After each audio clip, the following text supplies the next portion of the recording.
Alright, so here we are in front of the elephants. And cool thing about these guys is that they have really long fronts. Champion, it's time for cat massage. Petting is just randomly petting.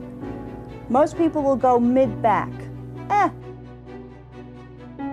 Many kids want to become a full-time YouTuber. Even I wanted to become a YouTuber growing up. In a study published in The Sun, 75% of children ages 6 to 17 years old want to become a YouTuber as their most desired career. But not many people know how the YouTube platform got started and how it got to where it is today. In this video, we're going to be talking about how a small video sharing platform turned into a $500 billion company that now helps millions of people all around the world. This is the rise of YouTube. So who were the creators and how did they find the idea? So the creators were Karim, Steve Chen, and Chad Hurley. They all met working at PayPal, and all of their first employees were actually working with them at PayPal. And Karim originally got the concept of YouTube by the Janet Jackson wardrobe malfunction and the tsunami in the Indian Ocean. So Karim saw how tough it was to find any of these incidents online. So at this time, there's no such thing as a viral video, so if you missed it, you missed it. From this, Steve Chen, Chad Hurley, and Karim decided to think more about the concept of YouTube. The original concept of YouTube was to make a video sharing platform where you would introduce yourself and say what you're interested in. Luckily, they did pivot to a general video sharing platform where you could just post anything you would like, which leads us to the beginnings of YouTube. The idea of YouTube alone was able to catch attention from investors and actually received an investment from Sequoia Capital of $11.5 million, which is now worth roughly $16 million after inflation. So shortly after receiving the investment from Sequoia Capital, Chad Hurley would decide to register the trademark, logo, and domain for the site on Valentine's Day of 2005. Karim would actually be the first person to post a video on YouTube, which is called Me at the Zoo. He decided to post this video only 2 months after they registered everything for the site, which was on April of 2005. A YouTube beta was released on May of 2005. However, it was just to test things out and it was not released to the public. However, in December of 2005, YouTube was officially released out of its beta and was released to the public, which was a really big start, and this leads to how it got its initial boost in popularity. Many people would start watching content on YouTube at the start.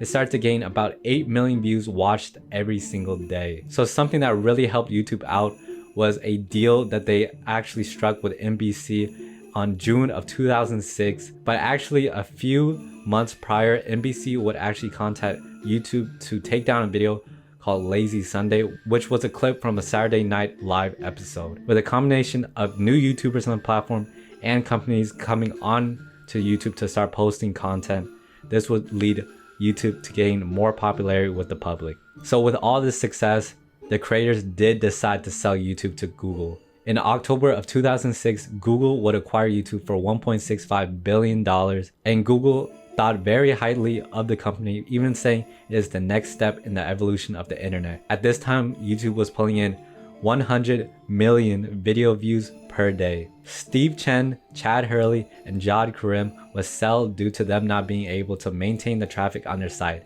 I got this from a Quora page, so take it how you will.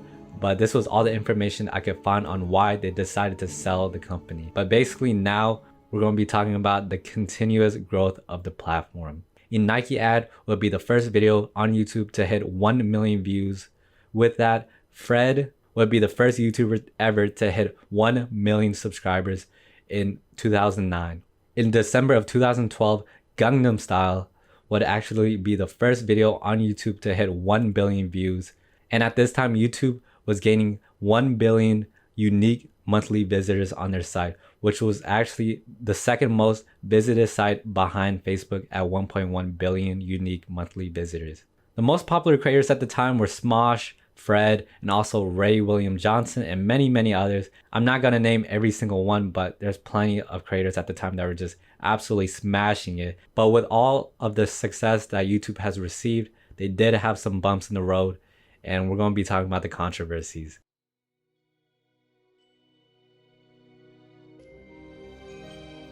So YouTube has had many ad apocalypses. I'm just gonna be naming two of the early ones because those are the most notable ones. So on August 2016, YouTube decided to focus more on family-friendly content to make their website appear more kid-friendly and more welcoming to new visitors on their site. This would ultimately cause YouTubers to lose a lot of money in revenue. Also, in February of 2017, PewDiePie had videos that included jokes and references about Hitler and had also two men holding a sign stating blank blank blank. I'm not gonna say the words, you can easily find it online. But with this, there were also many other videos on YouTube that were inappropriate for the website, so many advertisers decided to pull their ads out of YouTube, causing revenues to again go down.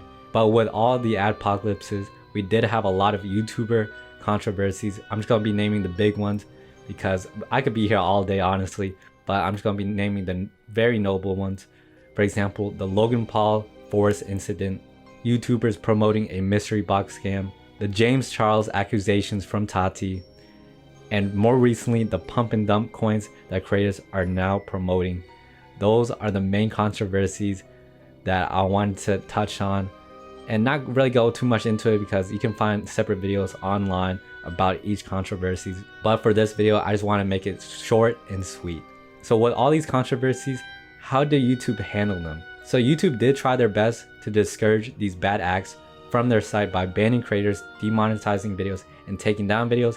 However, they're not perfect and they definitely had made many mistakes. For example, the more recent one is that KSI, I think the biggest UK YouTuber, has received 2 copyright strikes because of child endangerment. Even though it was just a reaction video, they've done some right, they've done some wrong. It's not a perfect platform obviously, but overall YouTube is an amazing platform. And even though with all their mistakes that they have done, I've learned a lot from YouTube. So with that, we're going to be talking about how YouTube continues to do well and is absolutely destroying their competition. So now in present day, there are many creators doing their thing from many different genres. For example, the finance field, the entertainment field, the prank field, every single field. There's someone or many people just crushing that field. And so YouTube is very diverse in content from various people, which is amazing to see. However, YouTube is not perfect. They've definitely done some wrong, but they've also done some right. So YouTube has many competitors in this field, including Vimeo, which is the second biggest video sharing platform, similar to YouTube. However, the differences are that Vimeo has 90 million monthly visitors, while YouTube has 2 billion monthly visitors. So it's kind of crazy difference. So it's safe to say YouTube is at its very top in the field. And with that, many people choose YouTube because of how much content is already on the platform. And I actually saw when researching this video that 60 hours of video is uploaded every single second. This information might be outdated because I got this from 2017, so honestly I feel like it is, and it is soon going to pass Netflix in revenue. YouTube's revenue in 2020 was $20 billion, while Netflix's was $25 billion, which is a $5 billion gap. But overall, that's how YouTube continues to grow. It's because of its creators, the videos already on the platform, and its efforts, even though it's definitely not always right, but it's definitely trying its best. It's just sometimes that they kind of miss the mark. But overall, that's how YouTube rose to the top. That's basically the whole story. Thanks so much for watching. Now it's just the outro part. So I tried my best to fill this video with as much interesting facts as possible to entertain you all. Let me know if I missed the mark because this is my first video ever doing, like, I guess, a rise of a company. Let me know if I did well with this video because honestly, I feel like I did pretty okay for my first time. Let me know. Also, let me know if you want to see more videos like this in the future. Just comment down yes if you want to see more videos like this. Honestly, I really enjoyed the researching and honestly recording this. I really enjoyed it. But basically, if you're wondering where the founders are at now, Hurley is now an investor and is the co-founder of Green Park Sports. Karim launched a venture fund in 2008, which is now called Y Venture, and Steve Chen is an angel investor now living in Singapore. That's basically all the information I could find on where the founders of YouTube are at now. It sounds like they're all doing pretty well, so shout out to all of them. They made a pretty cool platform where I learned a lot of information from, so shout out to that. If I missed any information or got anything wrong, let me know in the comments below. I will have all my articles that I used to research this whole video in the description below, so you can go ahead and check them out. If you just prefer reading, you can go ahead and check them out. Thank you all so much for watching this video. I really enjoyed this video. Hopefully you guys enjoyed it too. Hopefully you learned something. I tried my best to make this as entertaining as possible. So leave a like, go ahead and subscribe. And yeah, I'm gonna go ahead and pick up my brothers from their school. So I'll probably need to get some gas at the gas station. So I'll see you all in the next video because I gotta go right now. So peace.